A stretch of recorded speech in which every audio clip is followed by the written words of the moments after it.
নমস্কার, নির্মল আনন্দে সবাইকে সুস্বাগত। গুরুদেব প্রভু শ্রীকৃষ্ণ ও শ্রী রাধা মায়ের আশীর্বাদকে সারথি করে শ্রীমদ্ ভগবত গীতার প্রণাম মন্ত্র দিয়ে শুরু করছি আজকের গীতা পাঠ।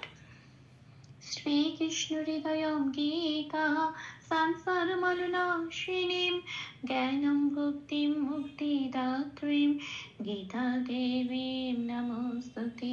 ওং নমো ভগবতে বাসুদেবায়। ওং নমো ভগবতে বাসুদেবায়। ওং নমো ভগবতে বাসুদেবায়। রাধে রাধে রাধে রাধে রাধে রাধে রাধে রাধে রাধে রাধে। শ্রীমদ্ ভগবত গীতা দ্বিতীয় অধ্যায়, শ্লোক নম্বর 49। দূরেণ হ্যবরম কর্ম বুদ্ধি যোগাৎ ধনঞ্জয় বুদ্ধ শরণমন্বিচ্ছ কৃপণঃ ফলহেতবঃ। আচ্ছা, এখানে প্রথম লাইনের প্রথম পাঠটা হচ্ছে দূরেণ হ্যবরম কর্মা, এইটুকুনি। এটা আমি বাংলায় বললাম। এবার দেখি এটাকে আমি কিভাবে সংস্কৃততে উচ্চারণ করব। সেই জন্য একটুখানি বাংলা হরফে প্লাস প্লাস দিয়ে সাজিয়ে নিয়েছি চান্টিং এর চলনের সুবিধার জন্য। কিছু কিছু জায়গায় লাল দিয়েছি, যে যে জায়গায় লাল দিয়েছি সেই জায়গাগুলো চান্টিং এর চলনের সময় উচ্চারিত হবে না। ঠিক তার উপরের ব্র্যাকেটে যে অক্ষরগুলো দিয়েছি সেগুলোই উচ্চারিত হবে। আচ্ছা, তাহলে এবার প্রথমটা দেখি কিরকম ভাবে সংস্কৃততে উচ্চারণ হবে। দূরে না, এটা যেমন আছে তেমন রাখলাম।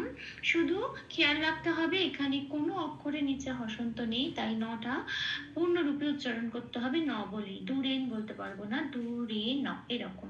আচ্ছা, হ্যাঁ বারণে হয় জফলা আছে, এখানে একটু লাল দিয়েছি জফলার উচ্চারণটা বোঝানোর জন্য। পাশের ক্যালেন্ডারে 1 নম্বরে তালিকাভুক্ত করে দেওয়া আছে অন্তস্থ জয়ের উচ্চারণ হস্যই প্লাস অন্তস্থ ইয়, এটি সংস্কৃততে। এইবার হস্যই প্লাস অন্তস্থটা হয় জফলার উপরে রাখলাম, মানে হয় জফলা উপরে হস্যই প্লাস অন্তস্থ রাখা, মানে এটা জফলার উচ্চারণ। এটা হয় সাথে এবার পড়িয়ে দিতে হবে। হয় সাথে পড়িয়ে দিলে কি হয়, হিয়া উচ্চারণ হয় না, ঠিক সেরকম এখানে উচ্চারণটা হবে হিয়াবা। হ্যাঁ, হিয়াবা। আচ্ছা, এবার বতেও একটু লাল দিয়েছি, তার কারণ পাশে 2 নম্বরে তালিকাভুক্ত করে দেওয়া আছে ব এর উচ্চারণ ও প্লাস অ, ওয়া, ঠোঁটটা খুলে বলতে হয় ওয়া।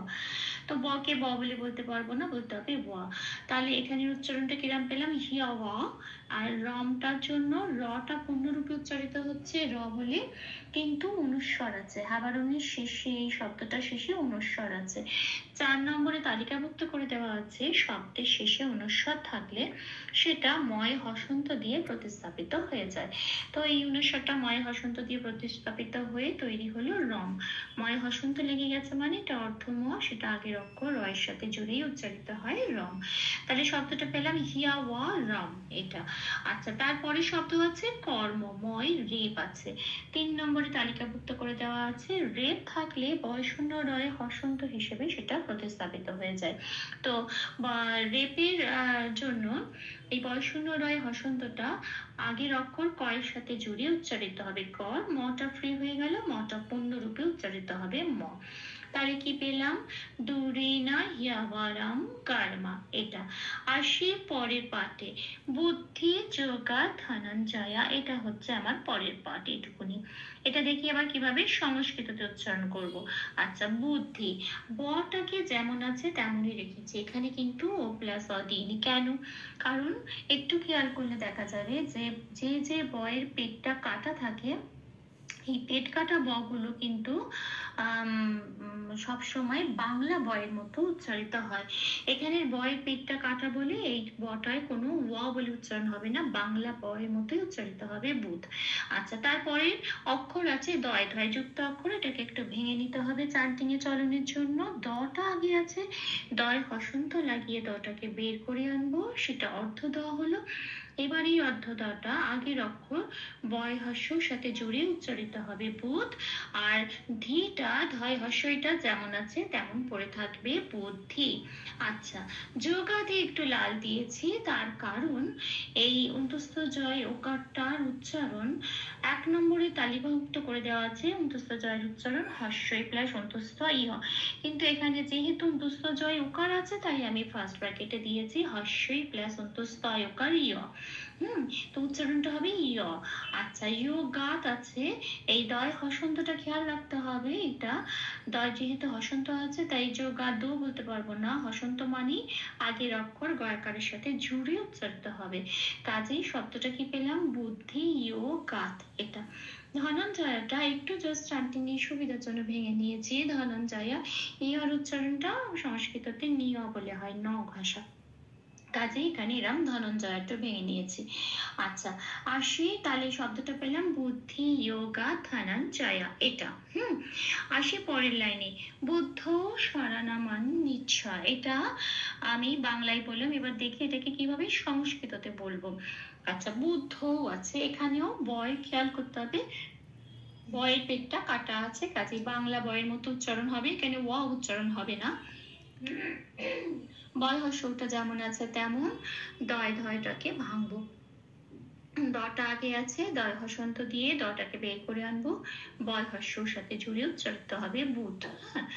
আর তাহলে ধটা পড়ে রইলে ধয় ওকার ধৌ বুদ্ধ, এটা হয়ে গেল। আসি পরের শব্দে স্বরানাম। আচ্ছা, স্বর এগুলো প্রত্যেকটা পূর্ণরূপে উচ্চারিত করতে হবে, কোনো হসন্ত নেই, তাই স্বর নটাও তাই ন।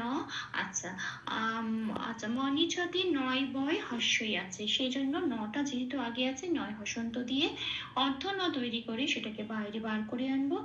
আগের অক্ষর ময়ের সাথে জুড়ে উচ্চারণ হবে মন। তাহলে বয় হস্যইটা পড়ে রইল, বয় হস্যইটা দিয়ে দিলাম, কিন্তু বয় হস্যইতে একটা লাল দিয়েছি কেন, বয়ের উচ্চারণটা বোঝানোর জন্য। 2 নম্বরে তালিকাভুক্ত করে দেওয়া আছে বয়ের উচ্চারণ ও প্লাস বা ওয়া, কিন্তু আমি উপরে ব্র্যাকেটে কি দিয়েছি ও প্লাস হস্যই, কেন, কারণ এখানে বয় হস্যই আছে, তাহলে উচ্চারণটা কি হবে ও প্লাস হস্যই উই। এটা আচ্ছা, তারপরে অক্ষরটা চয় ছয় আছে, চয় ছয়কে ভাঙবো, চয় হসন্ত দিয়ে চয়টাকে বের করে আনলাম, আর বয় হস্যের সাথে জুড়ে উচ্চারিত হবে, বত ব বলতে পারবো না, উই বলতে হবে উইচ। আর ছটা পড়ে রইলো, সেটা পূর্ণরূপে উচ্চারিত হবে ছ। খালি শব্দটা কি পেলাম, সারানা পুরো পূর্ণরূপে উচ্চারণ করছি, মান হসন্ত আছে তাই, রিচ হসন্ত আছে তাই ছ পূর্ণরূপে উচ্চারণ করলাম। তাহলে এই পার্টটা কি পেলাম, বুদ্ধ স্মরণা মান রিচ, এটা। আসি পরের পার্টে, কৃপা না, এখানে একটা বিসর্গ আছে, ফলো হে দাবা, এখানেও একটা বিসর্গ আছে। আচ্ছা, এটা আমি বাংলায় বললাম, এবার থেকে এটা কিভাবে সংস্কৃততে উচ্চারণ করব। কৃপ, পটাকে পূর্ণরূপে উচ্চারিত করতে হবে, কোনো হসন্ত নেই, যেমন আছে তেমন, শুধু নয় আকারের পরে একটা বিসর্গ আছে, এই বিসর্গটা কিন্তু শব্দের প্রথমে আছে, এই বিসর্গটা শেষ শব্দে নেই, শব্দের শেষে থাকলে বিসর্গের উচ্চারণ একরকম, আবার শব্দের প্রথম, যদি প্রথম শব্দের শেষে বিসর্গ থাকে তার উচ্চারণ আরেক রকম। যেহেতু এটা শব্দের মাঝখানে বা প্রথম শব্দ শেষে আছে বিসর্গটা, সেই জন্য এর উচ্চারণ হবে অর্ধ হ। অর্ধ হ মানে সেখানে আমরা নয় আকারের সাথে সেটা জুড়ে অর্ধ হটা উচ্চারিত হবে, পূর্ণরূপে হটা উচ্চারণ করতে পারবো না। তাহলে এখানে উচ্চারণটা কিরকম হবে, কৃপা না, বিসর্গটা অর্ধ হ দিয়ে প্রতিস্থাপিত হয়ে গেল, আমার পেলাম শব্দটা কৃপা না, এই যে না বলছি এখানেই আমার অর্ধ হটা উচ্চারিত হয়ে গেল। তারপরে শব্দ কি, ফলো হে। আচ্ছা, ফ কে ফ বলতে হবে, ল কে ল বলতে হবে, ফল বলতে পারবো না, কেন, কারণ কোনো হসন্ত নেই, ফ ল এটা পুরো বলতে হবে, পূর্ণরূপে উচ্চারণ করতে হবে। হেটা যেমন আছে তেমন হে, তটা যেমন আছে তেমন, বটাকে লাল দিয়েছি বয়ের উচ্চারণ বোঝানোর জন্য, ও প্লাস ব।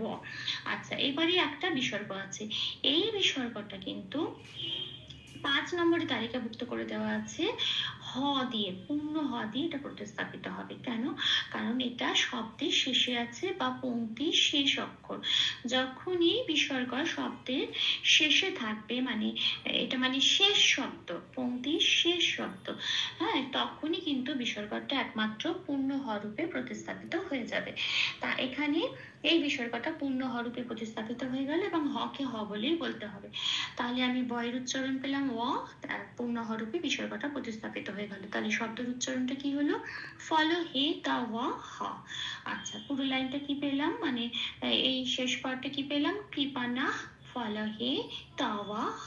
আচ্ছা, অনুশীলনী সুবিধার জন্য 3 বার করে চান্ট করে দেওয়ার চেষ্টা করলাম, ভুল দুটি ক্ষমা করে দেবেন।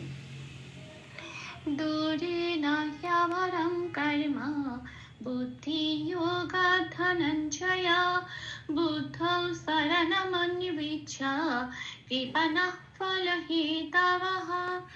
दूरे नाह्यावरं कर्म बुद्धियोगा धनञ्जया बुद्धौ शरणमन्विष्य कृपणः फलहेतवः। दूरेण ह्यवरं कर्म बुद्धियोगात् धनञ्जय बुद्धौ शरणमन्विष्य कृपणः फलहेतवः। राधे राधे राधे राधे राधे राधे राधे राधे राधे राधे तप्त कांचन गौरांगी राधे वृंदावनेश्वरी विश्वभानुसुते देवी तां प्रणमामि हरि प्रिये। প্রভু ও শ্রী রাধা মায়ের কৃপা দৃষ্টি আমাদের সবার উপর বর্ষিত হোক। ধন্যবাদ। আপনাদের উৎসাহই আমার অনুপ্রেরণা। আমার সকল ভুল ত্রুটির ক্ষমা প্রার্থনা প্রভুর চরণে অর্পণ করলাম। ওম কৃষ্ণায় বাসুদেবায় হরয়ে পরমাত্মনে প্রণতক্লেশনাশায় গোবিন্দায় নমো নমঃ। শ্রীকৃষ্ণ অর্পণমস্তু। জয় শ্রীকৃষ্ণ।